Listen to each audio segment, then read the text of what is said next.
How to create a slow motion video on Snapchat. Hey everyone, in this tutorial I'm going to show you how you can do that. First of all, open up your Snapchat application. And once you have done that, you could just go ahead and record a short video. So let me just record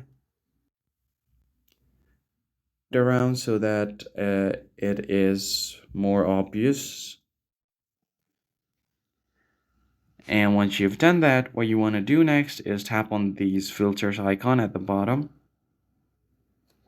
So you just want to swipe left and you want to get past all of these filters.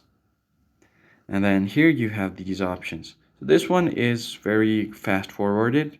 So as you can see, it moves really fast. This one is just a bit more subtle than the previous one. And if you want to make it slow, you can tap on the snail icon to really slow down the video.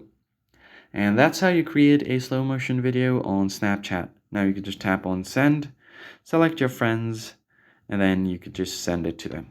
And that's pretty much it. I hope this tutorial was helpful to you guys. I'll see you on the next one.